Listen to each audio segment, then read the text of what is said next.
La gestion de l'énergie électrique en temps de pandémie du coronavirus, c'est le thème que nous allons aborder.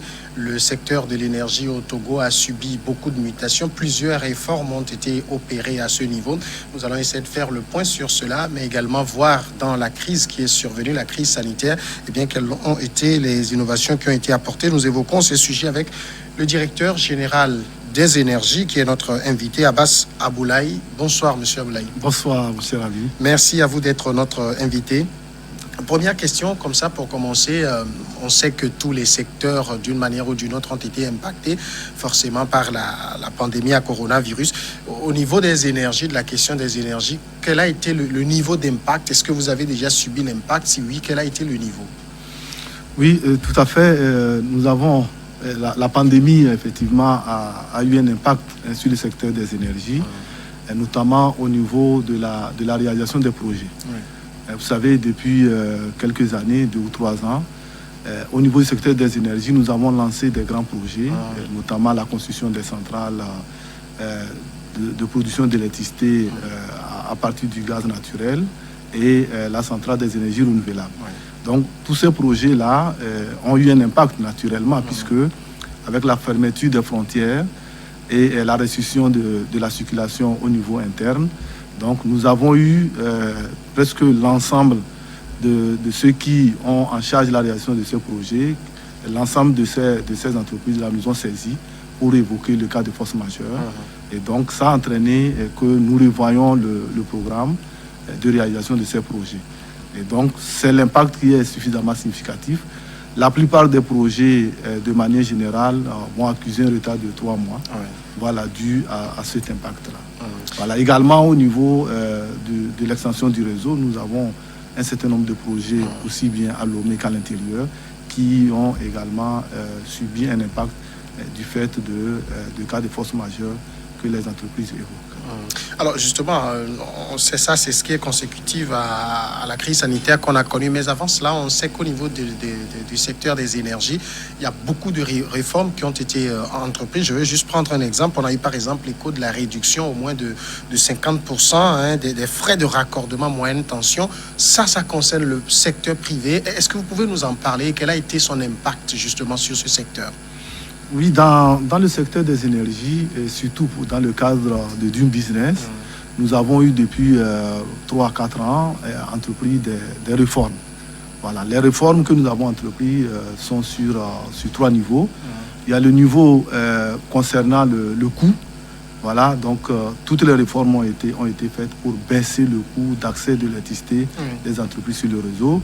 Nous avons également fait des réformes au niveau des délais, parce que nous devons aller très vite lorsque les entreprises demandent à être raccordées sur le réseau. Il faut aller très vite pour les raccorder sur le réseau. Et le troisième axe sur lequel nous avons fait des efforts, des réformes, c'est la qualité de service.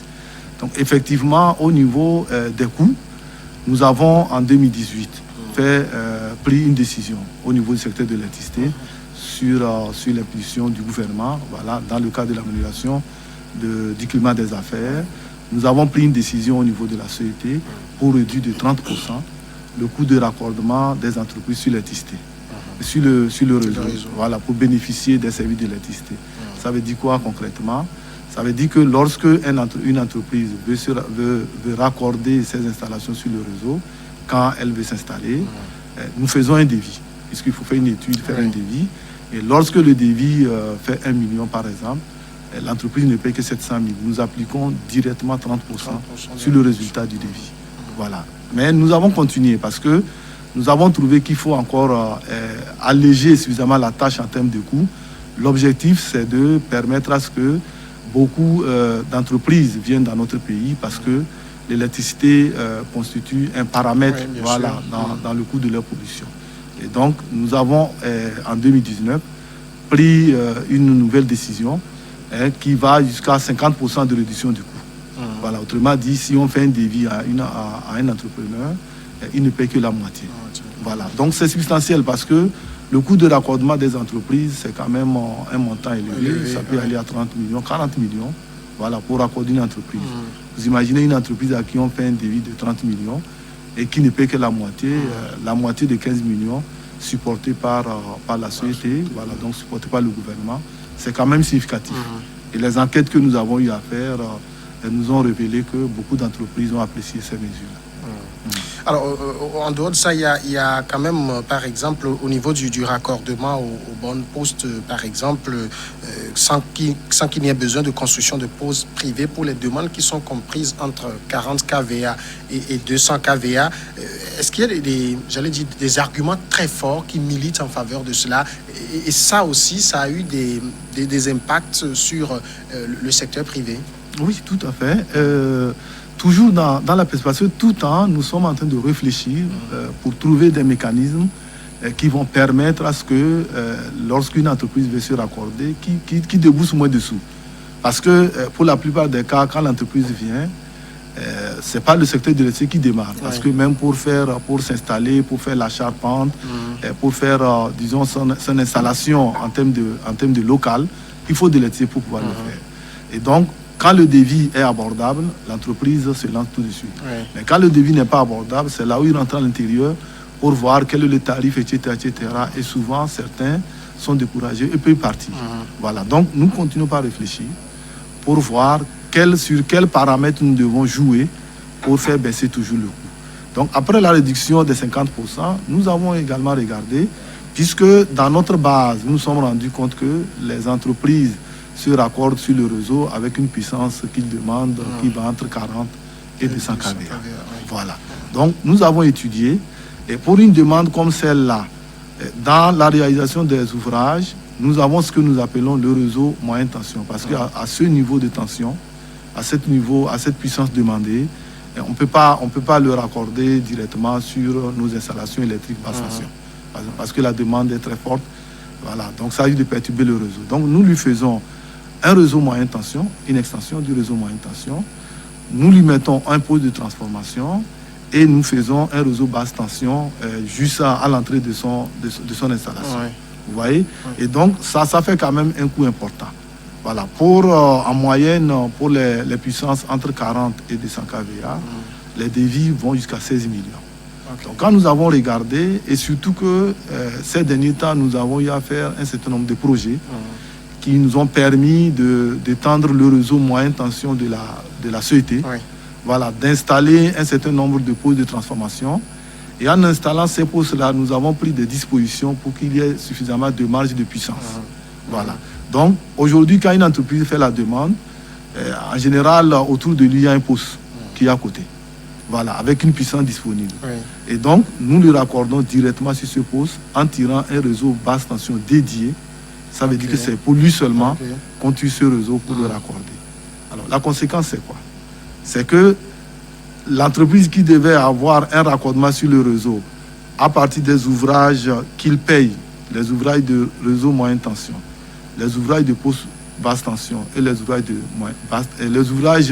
poste moyenne et basse tension et les ouvrages de basse tension, il n'aura qu'à payer seulement les ouvrages de basse tension. Vous voyez? En termes de coût, qu'est-ce que ça veut dire? Et en général, dans un devis de 16 millions, comme je vous l'ai dit, le réseau moyenne tension et le réseau basse tension et le poste de transformation font en général autour de 10 millions. Vous voyez?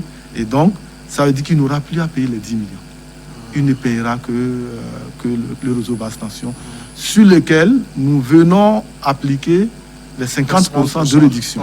Vous voyez, un devis de 16 millions, on enlève tout ce qui est coût de réseau moyenne tension et de poste moyenne tension, basse tension, donc on enlève 10 millions. Il va rester 6 millions. Et les 6 millions, on en applique encore 50%. Vous voyez, un devis de 16 millions, l'entreprise ne paiera que 3 millions. C'est quand même vraiment significatif. Énorme, Voilà. Et donc, ça permet à l'entreprise de démarrer tout de suite ses installations en déboursant moins de sous pour avoir les services de l'électricité. Voilà. Alors, en même temps, il y a une dernière annonce qui est toujours en faveur du secteur privé. C'est le remboursement par avance sur consommation pour ceux qui paieront régulièrement leurs factures sur 3 ans. On sait que ça représente une aubaine, mais je voudrais d'abord que vous nous expliquiez ce mécanisme. C'est quoi exactement? Tout à fait. Mais avant peut-être de vous expliquer le mécanisme, je complète en quelques secondes l'information que je viens de donner. Et quand j'ai dit l'entreprise ne paiera que 3 millions sur 16 millions, quand on ne donne pas ce que nous ressentons sur toute l'année, on a l'impression que c'est rien du tout. Voilà. Donc, quand nous avons regardé en 2019 ce que nous avons eu à réaliser en termes de débit de raccordement, nous sommes allés jusqu'à 1,2 milliard. Vous imaginez? Et sur les 1,2 milliard, quand nous avons regardé ce que les entreprises ont payé, ils n'ont payé qu'environ un quart. Un quart? Ah, oui. Ils n'ont payé non, un tiers, s'il vous plaît. Un tiers. Voilà, un tiers. Ils n'ont payé que 400 millions. Vous voyez, donc les 800 millions ont été supportés par le gouvernement. Voilà. Mais ça représente aussi un manque à gagner. Comment vous faites? Oui, c'est un manque à gagner en termes de... en regardant uniquement la société, on dit c'est un manque à gagner. Mais en regardant le macro, sur le plan macro national, d'une manière ou d'une autre, la société récupérera, disons, ses investissements parce que beaucoup d'entreprises vont s'installer. C'est des gros consommateurs. Donc, le chiffre d'affaires de la société va augmenter. Et donc, naturellement, le bénéfice va augmenter. Voilà. Donc, d'une manière ou d'une autre, la société se retrouvera. Mais comme je l'ai dit, de manière macro, même si se trouve que la société perd de l'argent, d'une manière générale, le pays a gagné. Oui. Voilà. Parce qu'il y a plus d'entreprises, plus d'emplois. Exactement.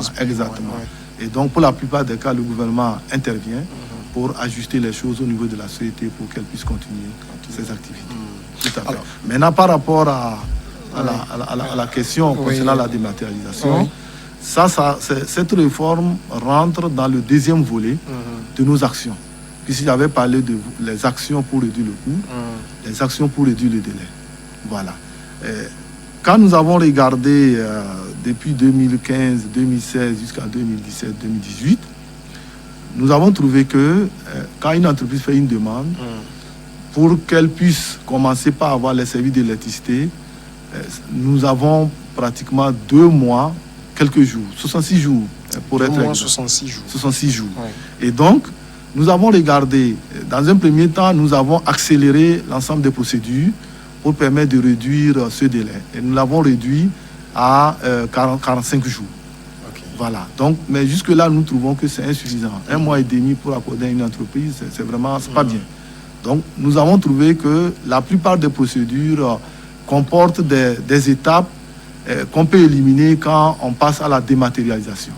Et donc, nous sommes à la dématérialisation. Qu'est-ce que ça veut dire concrètement? Un entrepreneur qui veut avoir accès à l'électricité, avant, il vient à la société, à une direction qui est dédiée pour les grandes entreprises, pour déposer sa demande. On étudie. Après, on part le voir pour discuter de où est-ce qu'il veut, etc. On fait le devis. On lui envoie le devis, etc., etc. Donc, ça fait trop de procédures. Donc, nous avons simplifié tout ça. Je crois qu'on était à 4 procédures et nous avons simplifié pratiquement à 2 procédures. L'entrepreneur de son bureau peut envoyer la demande. Et d'ailleurs, nous l'avons rendu obligatoire. Donc, il envoie la demande en ligne. Électronique. À moins de 24 heures, on lui répond en disant votre demande a été reçue. S'il y a quelques informations complémentaires, on lui demande. Si c'est OK, donc c'est terminé. Et à partir de sa demande-là, on lance le processus d'étude. Donc, les techniciens vont sur le terrain, puisqu'on a toutes les informations. On va sur le terrain sans lui. On examine l'ensemble des ouvrages qu'on doit réaliser pour le raccorder. On revient au bureau, on établit le devis, on lui envoie le devis en ligne, avec un projet de contrat en ligne. Il examine. Si ça lui convient, il nous répond en ligne en disant je suis d'accord. Et le devis lui étant envoyé, donc il peut payer ce devis-là en ligne également au niveau d'un certain nombre de nos partenaires financiers, notamment Ecobank et d'autres partenaires. Voilà, les autres banques sont... À Ecobank, c'est déjà en vigueur. Mais au niveau des autres banques, les travaux sont en train de se poursuivre. Donc, il paye en ligne. Il peut également payer par T-Money, par Flux en ligne. Et une fois que le paiement est fait, nous recevons l'information de nos opérateurs, banquiers ou T-Money ou Tegocel, qu'il a payé. Et donc, à partir de là, on enclenche le processus de réalisation des travaux. Donc, on lance les travaux, on file les travaux, on le raccorde et il commence par utiliser. Vous voyez? Donc, tout le processus se fait en ligne, sans lui. Et nous n'avons que 2 fois à prendre contact avec lui. La première fois, quand il envoie sa demande, Et la deuxième fois, quand on lui envoie le devis. Ouais, Voilà. devis. Donc, l'ensemble des, je crois, 4 procédures sont ramenées à 2 procédures. Voilà. Donc, Et ça a réduit le délai finalement? en termes de délai, alors, c'est vraiment significatif.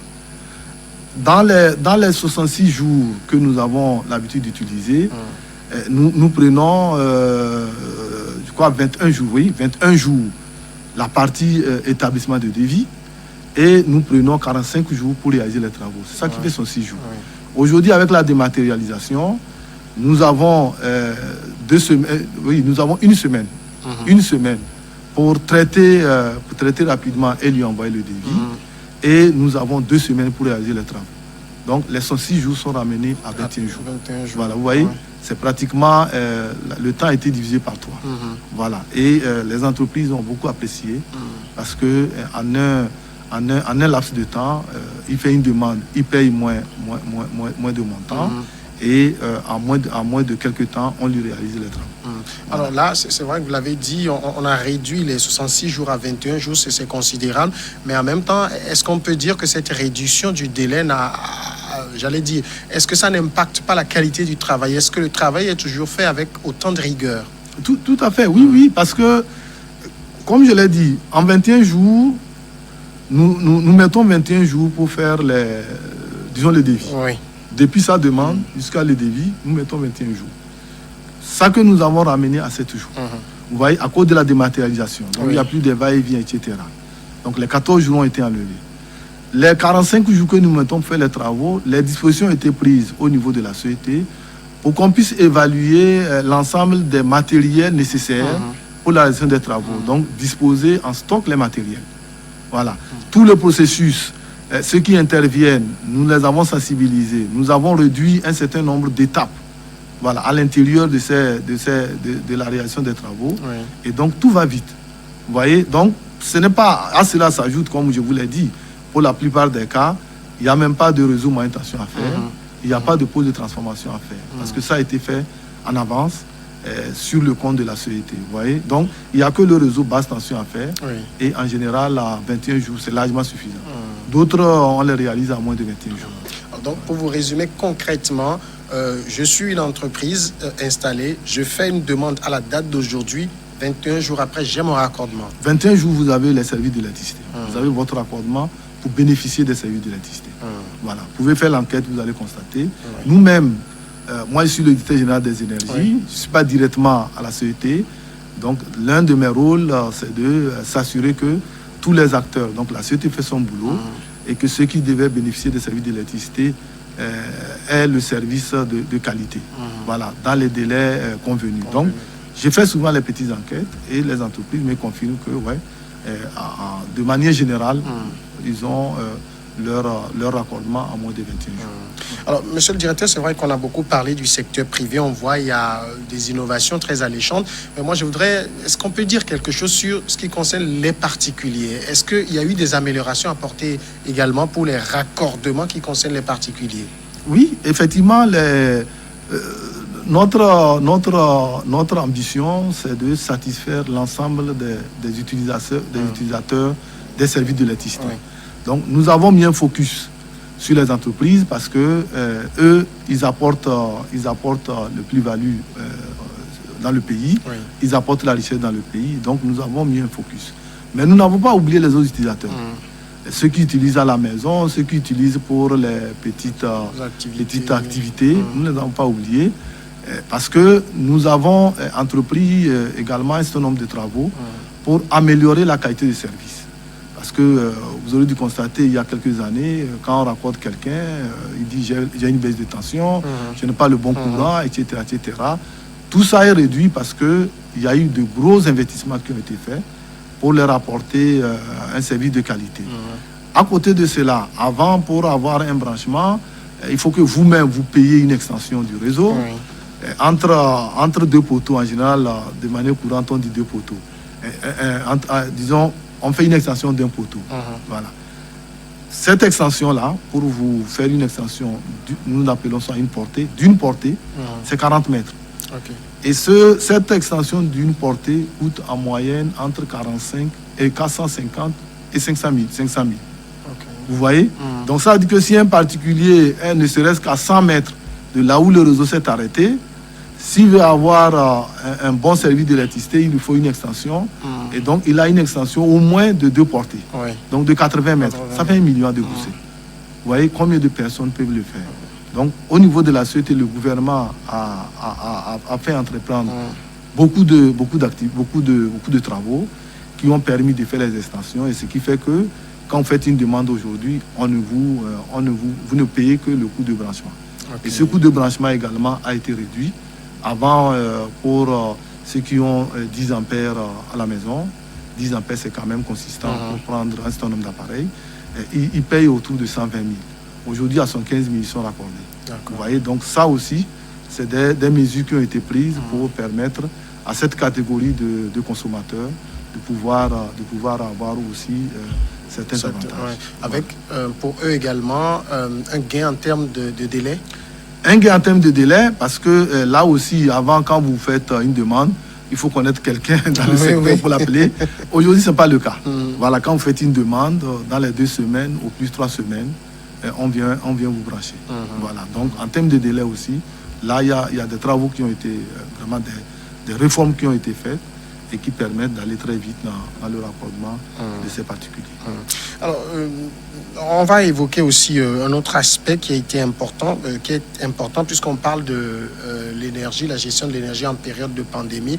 On sait que pour faciliter un peu la vie à nos concitoyens, le gouvernement a fait une grosse annonce. C'est la gratuité de la tranche sociale. Alors là, comment est-ce que ces choses ont pu être mises en branle aujourd'hui? Est-ce que le directeur de des énergies que vous êtes peut se satisfaire de l'implémentation de la décision du gouvernement dans la vie des concitoyens? Il suffit de faire l'enquête, vous allez constater. Quand le chef de l'État a pris la décision le 1er avril, voilà, pour rendre gratuit la tranche sociale, nous avons, dès le lendemain, entrepris des démarches. Parce que c'est toute une programmation au niveau du système informatique de la société. Voilà. Les instructions ont été données par le ministre d'aller très vite. Et donc, nous avons entamé les démarches. Et une semaine après, je crois, 13 jours après, le processus était OK. Vous savez, au niveau de la clientèle que la société gère, notamment la clientèle particulière, ceux qui utilisent le courant à la maison, nous avons 500 000 ménages, voilà, dans la base de la société. Et quand les chefs d'État ont pris la décision, nous avons regardé ceux qui sont concernés. Et nous avons trouvé qu'il y a 400 000 ménages qui sont concernés par la décision du chef de l'État. Et parmi les 400 000, il y a 172 000 qui ont des compteurs prépayés. Et les 230 000 ont des compteurs classiques, les compteurs ordinaires que nous avons. Et les deux n'ont pas les mêmes procédés de facturation. Bien sûr. Pour les prépayés, vous lancez le processus, vous venez au niveau de la société, vous dites je vais acheter l'énergie, vous payez, et puis on vous sonne un ticket avec un code, vous allez à la maison, vous intégrez. Voilà. D'autres achètent en ligne, par T-Money, par Flux. Voilà. Les autres, ils consomment. Un releveur passe un mois après, on relève, on vient travailler, l'index qu'on a relevé, on fait la facture, on lui apporte la facture le mois suivant. Vous voyez, donc c'est 2 procédés différents. Mais il fallait faire en sorte que les 2 procédés, tous ceux qui sont dans ces 2 procédés-là puissent bénéficier de la décision du chef de l'État. De toute façon, il ne peut en être autrement. Donc, quand nous avons regardé, pour ceux qui sont en prépayé, nous devons lancer tout de suite le processus. Donc, à partir du 13 avril, le processus est lancé. Et donc, si vous achetez le crédit, vous avez automatiquement les 40 kWh qu'on vous ajoute. Quel que soit le montant que vous avez acheté. Et le processus a démarré naturellement du 1er au 13. Certains ont déjà acheté l'électricité.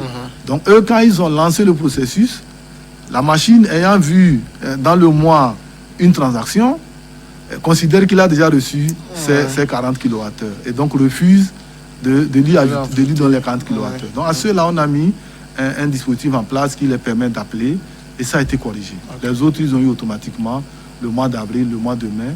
Ils sont en train d'avoir la dernière tranche du mois de juin. Voilà. Pour ceux qui sont en prépayé, comme je vous l'ai dit, c'est pratiquement 2 mois après qu'ils reçoivent la facture d'une consommation. Donc, quand le chef de l'État a pris la décision en avril, donc nous avons lancé pour eux aussi le processus. Les factures d'avril ne viennent qu'en juin. Donc, c'est maintenant que les factures sont en train d'arriver. Et ceux qui ont déjà leurs factures du mois d'avril ont déjà constaté qu'ils ont la réduction la réduction de la valeur de la tranche sociale qui est de 4 660 francs. Voilà, sur leurs factures, sur le montant total de leurs factures. Autrement dit, s'ils n'ont consommé que 40 kWh, ils ne paieront rien. Voilà. Tout le processus est déjà en branle aujourd'hui. Et comme je l'ai dit, ceux qui sont en prépayé sont en train de recevoir les dernières tranches. Et ceux qui sont en post-payé sont en train de constater leur première tranche sur leur facture. Voilà. Mais surtout pour les prépayés, dès l'annonce, beaucoup se sont posé des questions, comment ça allait se faire. Et il y en a qui se sont énormément plaints qu'ils n'ont pas été intégrés. Est-ce qu'aujourd'hui, M. Aboulaye nous rassure que tous ceux-là ont été pris en compte? Je vous rassure, comme je l'ai dit, c'est ceux qui ont acheté déjà l'électricité en prépayé du 1er au 13 avril. C'est chez eux qui avaient eu quelques couacs. Ils étaient autour de 60 000. Sur les 112 000. Donc, nous avons entrepris, disons, les opérations manuelles, c'est-à-dire que nous éditons les tickets, on les envoie le code par SMS, ils intègrent. Donc, chez eux, ça a été réglé. Chez les autres, il n'y a même pas eu de problème. Voilà, tout s'est bien passé. Et nous faisons des petits sondages pour regarder. À la date d'aujourd'hui, il n'y a plus quelqu'un qui se plaint, voilà, et qui n'a pas eu les deux tranches au moins, la tranche d'avril et la tranche de mai. La tranche de juin est en cours. Voilà, ceux qui sont en train de lancer les transactions, d'ici la fin du mois, ils vont l'avoir. Voilà. Alors, je voudrais également que vous puissiez toucher rapidement aussi un point, notamment la qualité de la prestation du service au niveau de la compagnie énergie électrique du Togo. Est-ce qu'aujourd'hui, parce qu'à un moment donné, il y a eu beaucoup de plaintes, est-ce qu'il y a eu, puisque les réformes doivent aussi impacter cela, les clients doivent exprimer leur satisfaction, est-ce qu'il y a eu du travail fait à ce niveau? Oui, en termes de qualité, comme je vous l'ai dit, il y a eu pas mal de travaux, voilà, de renforcement et de réhabilitation du réseau qui a été fait. Vous savez, pour fournir l'électricité à quelqu'un à la maison, c'est tout un processus. Il y a la partie production. Sur le territoire, nous avons des unités de production qui couvrent la moitié de nos demandes. Et le reste est importé, voilà, du Ghana et du Nigeria. Vous voyez, donc, de là-bas aussi, on produit. On envoie l'électricité au Togo à partir d'un réseau haute tension. Donc, il faut lever suffisamment la tension pour que la perte soit minimisée à l'arrivée et que le niveau de la tension soit acceptable à l'arrivée, évitant la baisse de tension. Voilà. Donc, tout ce processus se fait. Et quand ça arrive, on ramène le niveau de la tension à une valeur qui permet l'utilisation à la maison ou l'utilisation industrielle. Donc, c'est tout un processus qui se passe dans beaucoup d'ouvrages. Et ces ouvrages sont censés tenir, voilà, la demande qui augmente. Voilà. À un moment, effectivement, on avait constaté une défaillance au niveau de nos installations du fait de leur vieillissement et du fait que la puissance globale demandée dépassait ces installations. Nous avons fait des réhabilitations et des renforcements. Et aujourd'hui, vous aurez dû constater que en termes de coupure, il y a quand même vraiment il y a une amélioration en termes de rupture de service. Voilà. Sur ce plan, je peux vous rassurer que les dispositions sont prises et voilà, avec les réhabilitations que nous avons eu à faire pour améliorer la qualité. Voilà. Merci beaucoup, M.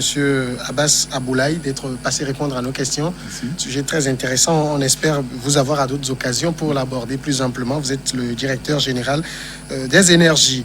Voilà qui nous amène à la fin de cet entretien. On va rapidement passer à la pause et puis on revient après dans une dizaine de minutes pour Regard croisé.